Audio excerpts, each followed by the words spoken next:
Ave ia le nei tu aso o te whawheiloa ia tuai ma whatalo whatu i le pa ia ma le mamalu o le tātou atunu. So stuli manu ia se tafa fo i o le rolangi o lo e sila sila mamai mo mai ai. Ia ave ia le suafo Yesu e whai mo ulima o te whawheiloa ia tuai i loutou pa ia ma loutou mamalu. I le ngata i paanga masani a le nei por kalame. Ia a ona i o wainga fo i so se tafa o le rolangi. Le ngalo se whatalofa i nei o uswa au auna i whata e fia. O fea lava le whatawhaitaulanga o lo outou. Launga ina ai ma fola ina ai le tala le lei. Ia anga le lei atu le atua ma whaamanuia. O le moli maua le apostolo Paulo whamai le o se mea whaale au ngā. Lo tātou tauti ngā i le ngā luenga le atua. I le ngata i au auna le atua a o i lātou molo o ngā lulua fo i ma tautuaina e kalesia. Ia o le alanga luenga tātou te whaia ma le loto fia. Le moli maua le apostolo Paulo whamai e fia le atua i le tangata e fōwai ma le loto malie. Whawhitai le atua o se amanua le lei, ia a o se laula o fo i muwhai ai o ne sila mai, wa yatu le ne yaso, ia fo i le vi inga i le atua. O la tātou wō i le tusi whaitau o le ne yaso whamai, o le masani he rota i le tausanga. So se teime whai ei tausaminga, o lana masani, o le tatala, o so se tasi ua no tia, o le ua mana nao iai, ia le malo i tatala i natu, i le teime o whaamasinonga. O le vaenga mo te fia tala noa iai le ne yaso. Amu ia so se tasi o lo mwhai, o na sila mai le nei por kalame, e le o lana masani lea. Fa mai le tala tuspa ia, ua masani ia le tupu po le taitai o le malo. E tatala mai se tasi ua no tia. O le tangata le wha matala e tuspa ia o parapa. Fa mai o le tangata ua longo a. O lono winga o le tangata ua so'o ai le malo. I lona o langa mana me fai. E fai lo mai ai e le o si tangata le lei. E manea e tātou talanoa i le upo le atua i le ne yaso. Fa mai a o fetoso ina Yesu i ono whaamsinonga. Ono o vāvenga, ma mea te tele na ia whaia. Mō le lalolangi a toa ai maisi o le whaao le tanga na ia maliu mai le lalolangi ne ia tālai. Ia le fina ngalo lo ne tamai le langi. Ina ia whaao laina, ile ngata ina ia whaao laina. A ia whaamalo lo ina. A vea o ia matali mana o i le lalolangi o lātou tinga, ma so sitasi o loo mana o mia le fisosoani. Mai ai le tai au. Fetoso ina Yesu i ono whaamsinonga. Se i oa i le teimi ua tu lata i le taua fiafi. O mai ona filifili leo le tupu. Po oi te tala mai. Fa mai le moli maua le tuspa ia. Ua manao po ua loto le tupu. E te tala mai le tangata. E le ngata o le noa tia. Sai i mai ama filifili ua mea. Ono o ana mea valea na fai malono o langa leanga sai. Ai u fai mai o le tangata ua longo a. Ua i loa uma e tangata. Lana mio na fai. O sauni le tupu e te tala mai parapa. Ai luatu i ailo na to lua. Ma fai atu i ai ia oe. Aune e fai se me leanga i tangata mia tonu na oura i loa i le tai au pe o le teimi ana leila. I la umiti e winga i le nei tangata mia tonu. Le au whaafonga i le nei aso. O le alo poto malo ua tamai. A o so u fo i loa whatau wau. E ai se teimi e ave ai oi mau. Ma tangata tātou te tali fautuanga. Spend time. We listen to somebody come and give you and me advice. Tātou whaalongolongo po se ase fautuanga e amai i tangata. Pea na utana noa i le nei aso o le alo poto malo o tamai e o i le langi. Le afo i lo tofi malo tikeri o lo o iai. Ia si taimi tātou te whaalongo ai. A o le ase fautuanga mai i le ngata o tangata. ai ale anga pa ia o lo tautou lua mai tātou i mea umalafa. Mai ai le tai au e o i le afiafi. Ua manao le tupu e tatala mai I parapa. Ai whaasa tauro Yesu. Mai ai le nei teimi umi na fitoso ina ai Yesu i o na whaamsinonga. Le tangata ami o tonu e le ai sanasala. Whamai ua avatu Yesu whaasa tauro. Ai tatala le tangata a mio leanga. E iai ale upu masani pe o na talanoa ai le pāle mia o atunu ui fafu. Justice delay is justice denied. O le alo no winga.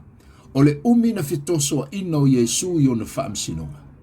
No o le teimi na lau ai le unga. Whaasa o loto parapa. Ai whaasa tauro Yesu. O le mafuanga na e leo na mana o le whaamasino. Ina ia whaia whaai unga e fitoso a I le teimi ma le teimi. O le alo no winga. E mana o le whaamasino ina ia whaola ina ma sefe mai le tangata a mio leanga. Ai tuu I le whalepui pui le tangata a mio tonu. Te lo whaamsinonga le laurolangi nei tātou te iai. E whai nei le whaamsinonga, tolo tai au, tolo le vai aso lea, tolo I le tausanga lea, tolo I le fia tausanga. E uma e lau le unga, ua sao le mea se, ai se le mea sao. E uma e ua whaasa tauro Yesu, ai whaasa o loto le tangata a mio leanga. Le au whaafonga I le nei aso. E ese le ta ua le amio tonu le atua. Pe a whaia le tangata e matau I le atua. Fear God. Please God. But not man. Tango I whaafia le atua. Whaamalia le fina ngalo le atua. I losa I fua malo wola. Pe I tangia o I tangata ona o le whaia le amio tonu. Whaafitai le atua na I te tū le amio tonu. Whamai le tala le tuspa ia. E uia na alua tuolo no to lua whai atu ia oi. Ai whamai le mauri maua le tuspa ia. Ua manao Pilato. E whaafia le motu o tangata. Leo whaafonga I nei aso. Tango e whaafia le atua. Aisa. Whamai le mauri maua le apostolo Paulo. Tātou te lau tutu teito tasi lumole no fofa amasino le atua. O le alo poto o iao, a so ufo I tamai e tamai. E wha amasino ina I tātou uma. We stand one by one before God, ai wha amasino tātou le atua.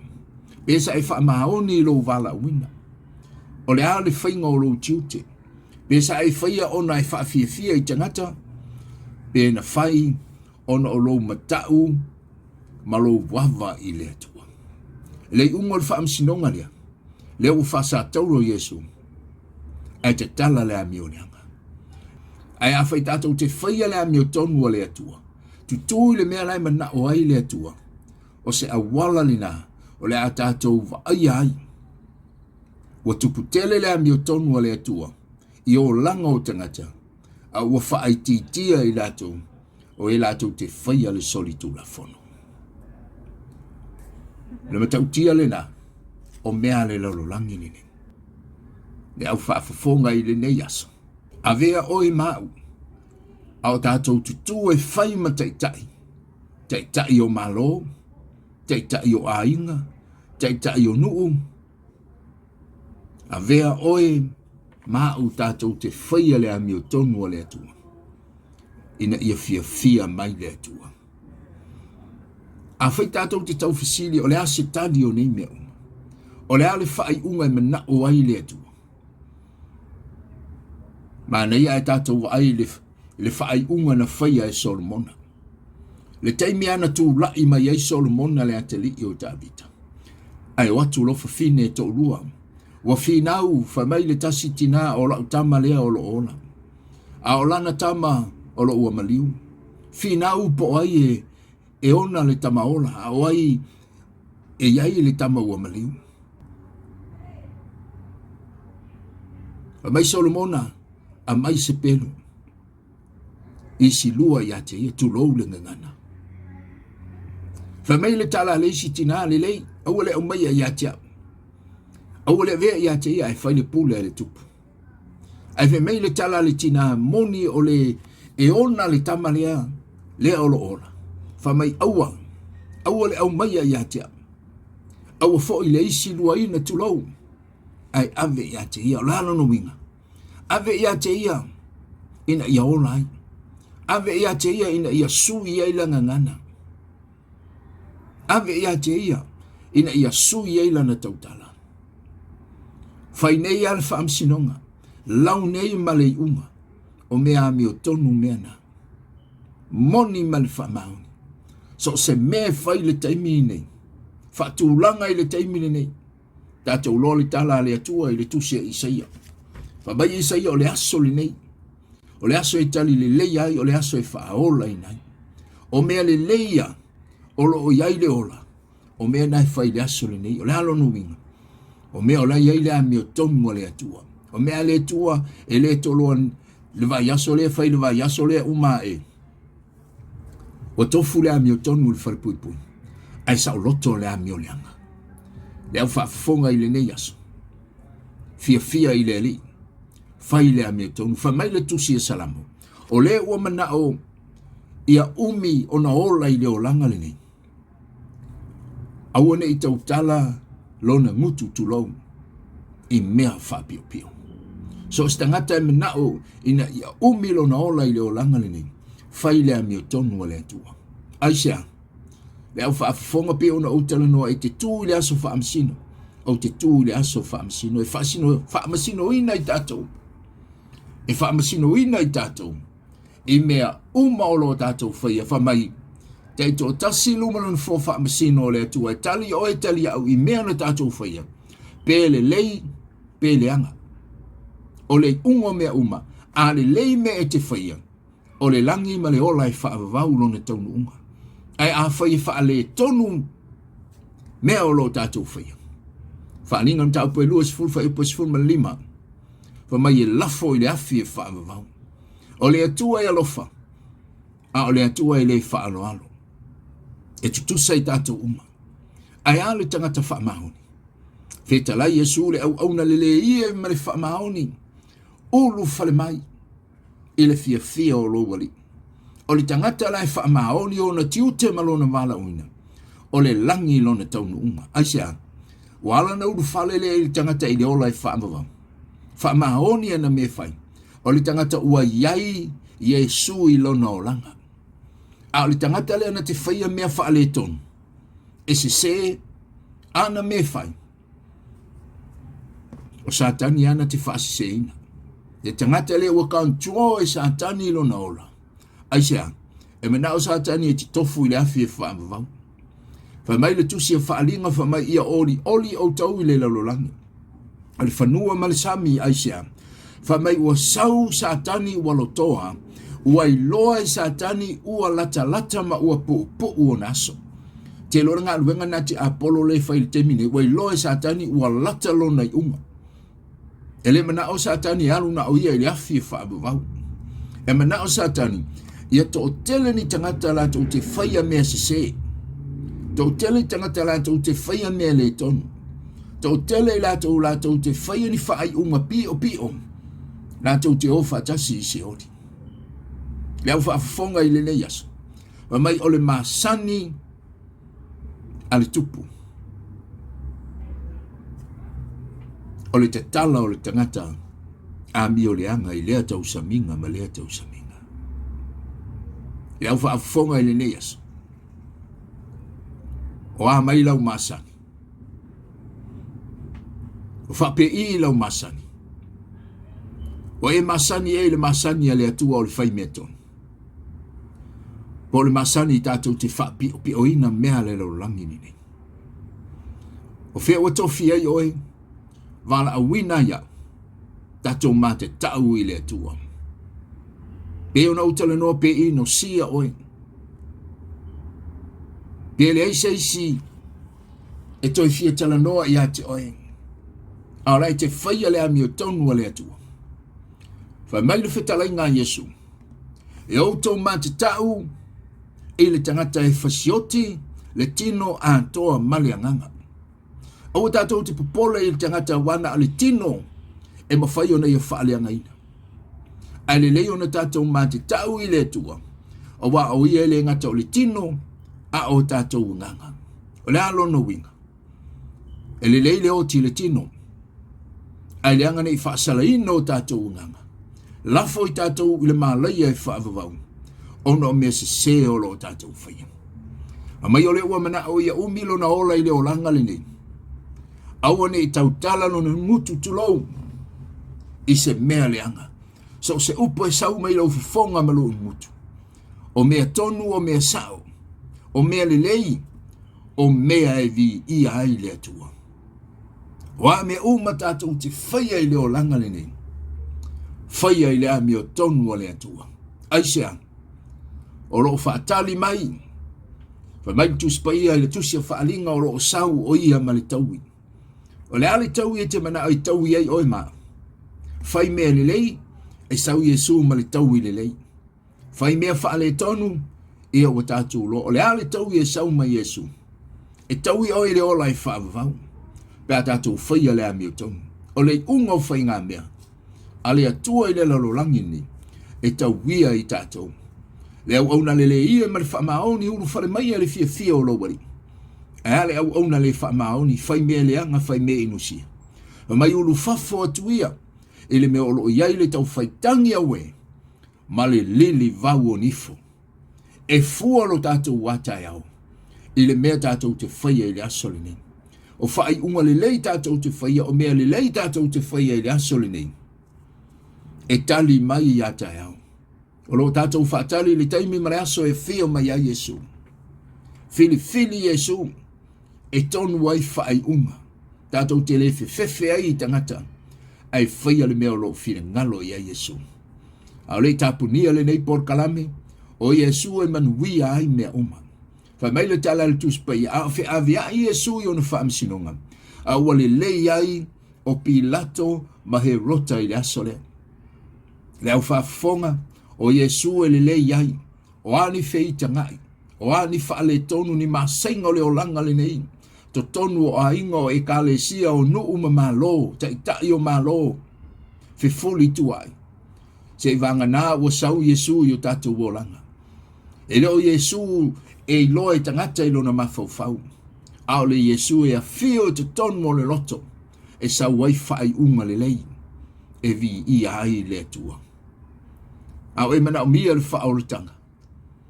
Ke leo whai atu i ate o e te sau o le lotu e le lei ai le ai. O le lotu o le whalea onga, tātou te ao onga ai, e whau ai o tātou o langa whaalianganga. Ai whamai whetalenga Yesu, I am the way, the truth and the life. O Yesu o le ala i le ola i whaavavau. O lo tau pati le tele o lotu i le taimile nei. E sa ili le awala e tonu masao ai mai Yesu, I am the way. O Yesu o le ala i le ola i whaavavau. O afo ia tātou whaai unga o lo whai. Tātou te tau mwhai whaamali e tangata. Ai leo le atua. Whai mai le poto o Solomona. O le ala wa tonu le manatu o le tangata. Au lona taunu unga i te whano. Ai le au whaafonga i le neias. O ala tātou tau mwhai whai. E au noa ma le atua. Tātou te whano ai. Fili Yesu. Whai mai le tala paulo le tusi a ngā ruenga i nā fili ia. Yesu i le aso le nei. E ola ai oe. A toa malou ainga. Whamanuia le tua e mana o talia Yesu e whai mali i mwhaaola. O le ala i le ola i whaavavau. Mai le mau le apostolo o Paulo lantusi a Roma. Lolo mata au pes fulu iwa maris fulu wha mai. Tau tino le ali o Yesu i lo mutu. E whaaola i nai oe. Tau tino Yesu o fio mai. Te ita ino tātou a inga i le ali. O whele e kalesi o lo e ngalue ai. Be faithful. Whaamahoni iai. I le mea o lo e ngalue. A o Yesu o le ala i le ola e whaavavau. Sau ni ai tangata uma. Mo le langi ma le ola e whaavavau. Whaamanuia le tua le nei aso a emena o mia le talo le whaolutanga. Na tau mau le talo whaaftai Yesu le nei aso. Talo i nātu lo loto i ati oe. Tia fio mai ai e a fio tu mawai. Whaia se loto fau moa. Wa utalia o Yesu. Whai oe mali i mwhaola. Whaaftai Yesu au whalongo i lau upu le nei aso. fo i le vi inga ia te ai. Ta mau lau te talo i le nei aso. O i lato umolo o mana umia oi. Ia e whaamanuia ia te i lato. Ai se mai, se mana o ngai le nei aso. Whaafeiloa i lo suafa Yesu. Whaatulai ma whaasavali. Whaatino i ona tiu tena tofi ma wala uwinai. E ngā lue ma au nai. Fo i le vi inga ia te oi ono Yesu. Amene. Ia le porkalame nai nei aso. Lea fo i se ngangana wale tau tamari ia savali fo i. Wale tusa malau sila sila mai. Ma lu ave i fale. Ma ngalo le au auna. Ai fo i le vi inga i le tua. Datu tu e whelo ai se malama o mua le nei porkalame u whae ngoina. O le taimi o le whainga whilwhilinga. Manuia le whaasau songa le nei aso ono Yesu. Amen.